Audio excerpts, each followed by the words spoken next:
4 de Fevereiro, quarta-feira, estamos aqui para mais um tema do dia com Pedro Jorge da Cunha, diretor adjunto de informação do 00. Evangelos Marinakis assumiu o Rio Ave há 2 anos, houve uma mudança estrutural no ADN do clube. Pedro, que balanço fazes à gestão feita pelo dirigente grego? Olha, Pedro, bom dia.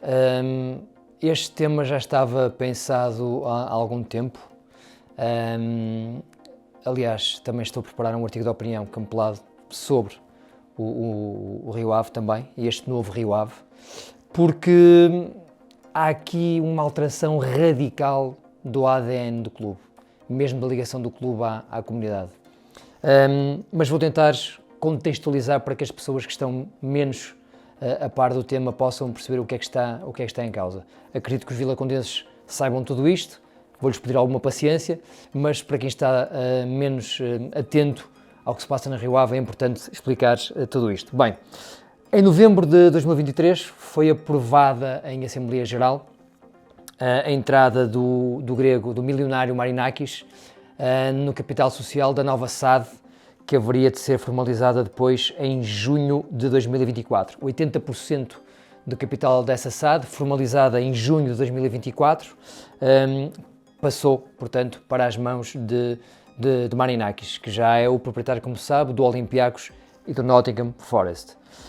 Na altura, foi apresentado aos sócios do Rio Ave um plano, através da presidente do clube, Alexandrina Cruz, que teria como eixos principais, como os 3 eixos principais, a liquidez imediata do clube, o reforço do plantel e a melhoria das infraestruturas. Estes 3 eixos foram aqueles que, acredito, terão convencido os sócios do Rio Ave a aprovar, primeiro, a formalização da SAD, a constituição da SAD, porque o Rio Ave era uma SEDUC anteriormente, e a entrada dos tais 80% na SAD do grego Marinakis. Na altura também, em declarações, nas pouquíssimas declarações públicas que o milionário helénico teceu sobre este projeto Rio Ave, ele referiu à Sky Sports que o objetivo era colocar o Rio Ave entre as 6, 7 melhores equipas portuguesas, e assumiu também que o mercado brasileiro seria muito importante para este projeto, porque os jogadores brasileiros, para que o Rio Ave fosse uma porta de acesso à entrada na Europa destes futebolistas oriundos do Brasil. Portanto, percebe-se que iria haver uma aposta muito grande em atletas do Brasil, para depois, numa passagem pelo Rio Ave, transitarem para ou Nottingham ou Atenas. E percebe-se que agora, com estes casos do Cleiton e do André Luiz, que já vou falar mais à frente, que isso tenha acontecido. Porquê é que isto aconteceu? Porquê é que o Rio Ave ficou disponível para esta entrada do Marinakis e Vila de Conde? De uma forma muito simples, desespero, necessidade absoluta. De acordo com as informações prestadas na altura pelo clube, a descida da divisão em 2021 e o tristemente famoso caso Olinga, que impediu o Rio Ave de inscrever jogadores em 3 janelas de transferências, originaram um passivo a rondar os 13 milhões e obviamente deixaram o Rio Ave muito fragilizado financeiramente, com a corda ao pescoço, e quando alguém, seja um cidadão individual comum ou uma instituição, está com a corda ao pescoço, provavelmente toma decisões à pressa, com urgência e sem pensar nas consequências que daí advirão a médio e longo prazo. Na altura, o mesmo indivíduo, Marinakis, proprietário, não quero mais referir, Nottingham Forest e Olympiacos, prometeu ao Rio Ave um investimento a rondar os 20,5 milhões de euros até junho de 2024, para o pagamento de dívidas, redução do passivo e o pagamento também de salários, que nessa altura já começavam a tremer. Portanto, todo este quadro de grande fragilidade, de grande necessidade do Rio Ave, o que é também um bocadinho esquisito, porque o Rio Ave, na presidência de Silva Campos, foi um clube sempre competitivo, sempre bom pagador, sempre muito estável, e de repente, com estas 2 situações, a descida e o caso Olinga, de repente forma-se aqui um passivo descontrolado, brutal, e que, obviamente, convida à entrada de investimento estrangeiro. Para a primeira pergunta, para contextualização, é mais ou menos isto. O Rio Ave ficou com os cofres depauperados, vazios, e sentiu a necessidade de formar uma SAD que é controlada por este senhor, que tem 2 clubes de dimensão desportiva superior também. E em termos desportivos, os resultados têm ido em encontro àquilo que era esperado? Aqui começa a entrar a realidade e a desaparecer a teoria. E a verdade é que a realidade do Rio Ave tem sido absolutamente decepcionante. E tudo aquilo que foi apresentado aos sócios do Rio Ave parece ter sido um bocadinho uma ilusão que não tem encontrado o eco, lá está, na realidade, nos resultados esportivos. Aceito que em 23-24, porque a entrada do vestidor helénico aparece mais ou menos a meio dessa temporada, portanto seria difícil nessa época haver consequências reais desportivas, mas o Rio Ave acaba essa época em 11º lugar. Em 24-25 repete o mesmo 11º lugar, chegando, e aqui é um elogio, às meias finais da Taça de Portugal, e em 25-26 está no 13º lugar, já caiu da taça na terceira eliminatória, e mais grave do que isso, não é só olhar para aqui para o Excel e ver os resultados, é a falta de qualidade nas exibições Rio Ave, e é essa falta de qualidade, para quem está de fora pelo menos, aparenta haver muitas vezes falta de entrosamento às vezes também, não é? Entrosamento, capacidade de sofrimento, sentir a caravela ao peito. Parece-me que há ali um grupo de jogadores, alguns deles com qualidade, os exemplos mais uma vez do Colete e do André Luís, mas não só, mas depois em campo essa qualidade não é refletida na agressividade com que cada jogador vai àquela bola, na intensidade com que a pressão é feita. E depois há um treinador no banco de suplentes que parece não estar a perceber o filme que o rodeia. Acredito que seja muito competente no trabalho no dia-a-dia, não o conheço, não posso ter uma opinião forte sobre isso, mas basta ver este último jogo em casa, a equipa foi muito assobiada no final, e há aqui uma separação, um afastamento claro entre os adeptos e a equipa de futebol, que é a face mais visível do Rio Ave Futebol Clube, um clube que este ano completa 87 anos de vida, que tem uma história fantástica no futebol português e que parece entregue, de facto, aqui a um projeto, a um carrossel que não faz muito sentido, mas vamos em frente porque há mais algumas coisas para dizer. Quantos jogadores entraram desde junho de 2024? Bem, aqui é o descontrole total. Nem é fácil ter certeza do número certo, porque alguns entraram, saíram e já voltaram a entrar. O caso do Omar Richards, que veio por empréstimo, saiu do Forest, saiu e voltou a regressar por empréstimo, é apenas um exemplo.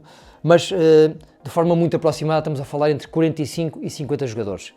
Ora, a minha questão é, como é que alguém consegue fazer uma gestão desportiva serena, lúcida, com lógica, com tantas entradas e saídas de atletas? Não é possível. É impossível, a este nível, ter uma equipa competitiva com esta barafunda na entrada e saída de tantos nomes.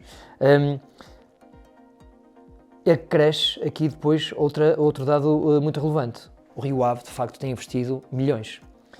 Em 24-25 investiu 7,20 milhões, em 25-26 12,95. Estamos a falar em mais de 20 milhões de investimento em contratações.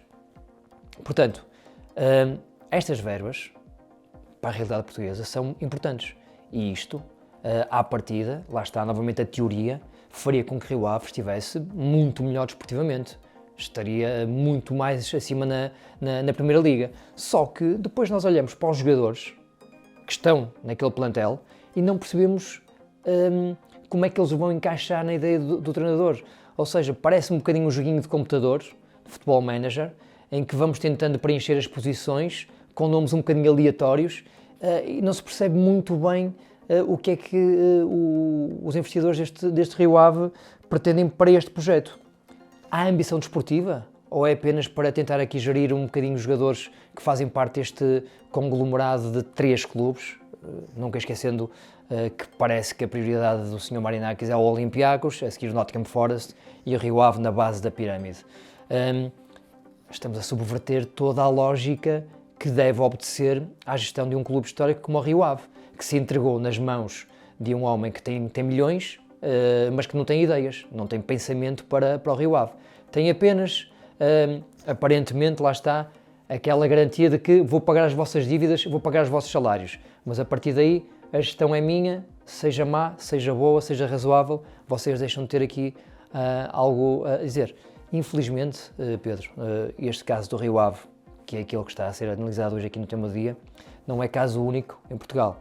A esta hora, em 2026, já devíamos ter percebido que a legislação provavelmente é insuficiente. Temos assistido à entrada no futebol português de muitos artistas que vêm com promessas de mundos e fundos, com muitos milhões nos bolsos, mas depois percebemos, em muitos desses casos, que esses bolsos estão vazios. Bessade, Boa Vista, Vitória Futebol Clube de Setúbal, enfim, muitos históricos do futebol português que têm penado às mãos destes indivíduos que, infelizmente, não têm tratado bem das instituições que fazem parte da nossa história desportiva. André, o Easy Clayton no Olympiacos, o que é que isto significa? Olha, significa objetivamente que Rio Ave perde de uma assentada os seus dois melhores jogadores e os responsáveis por 73% dos golos que o Rio Ave marcou neste campeonato. Revela, parece-me também, uma falta de compromisso e ambição desta administração com o Rio Ave, que não está claramente em posição tranquila na Primeira Liga, está perto da zona de play-off pelo menos. Desportivamente, parece-me que há aqui quase uma secundarização dos objetivos do Rio Ave, portanto aceita-se a saída pacificamente destes dois jogadores para o Olympiacos, lá está, que é o clube-mãe de todo este carrossel desportivo do Sr. Marinakis, e a prioridade parece ser, de facto, servir os interesses do grupo Marinakis e não os interesses do Rio Ave Futebol Clube. Não houve uma formalização dos milhões que o Rio Ave encaixa com as saídas do André Luís e do Clayton, e a minha questão é, saindo estes dois jogadores do Rio Ave para um clube do mesmo grupo económico, como é que é feita aqui a circulação do dinheiro? E deixo isto mesmo no ar, desconheço. Ou seja, no caso do André Luís, havia o interesse do Benfica no jogador, no avançado, e o Benfica estaria disponível para pagar entre 10 e 12 milhões por André Luís. Valor superior àquilo que... Por aquilo que eu li na imprensa grega, o André Luís acaba por rumar ao Olympiacos por uma verba a rondar os 6,75 milhões. Os números não são oficiais, portanto estou agora a agarrar-me àquilo que li na imprensa grega, mas a ser verdade, de que forma é que este dinheiro sai do Olympiacos e entra no Rio Ave, sendo que o dono dos dois clubes é o mesmo? São questões que devem ser colocadas. Não estou a dizer que há alguma ilegalidade, provavelmente não haverá, provavelmente foi tudo feito de forma correta, mas eu acho que os sócios do Rio Ave têm direito a colocar estas questões ao senhor israelita que está agora a presidir a SAD do Rio Ave, que foi indicado pelo senhor Marinakis, que é o senhor Boaz Toshav, além da senhora Alexandrina Cruz, que é a presidente do clube e que também que faz parte da administração. Pedro, depois chegamos a este mercado de janeiro e além do André Luís e do Clayton, saem mais 5 jogadores: Alfonso Pastor, guarda-redes, Érico Moreira, Jonathan Panzo, Nikos Atanasiou e Bacolas. E entram mais 7. Mais um guarda-redes, Van der Gouw, filho do Van der Gouw, que foi guarda-redes do Manchester United, Gustavo Mancha, Aurélio Buta, Ryan Guilherme, Diogo Bezerra, Tambol Monteiro e Jalan Beleza. Eu não sei se isto vai dar resultado ou não, provavelmente até pode dar resultado e estou profundamente enganado. O que eu tenho certeza é que tudo isto me parece muito aleatório.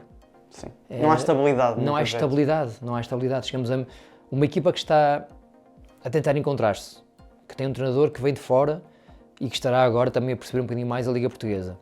De repente saem 7 jogadores, saem mais 7, entram mais 7. O plantel é instável, os jogadores não se conhecem bem.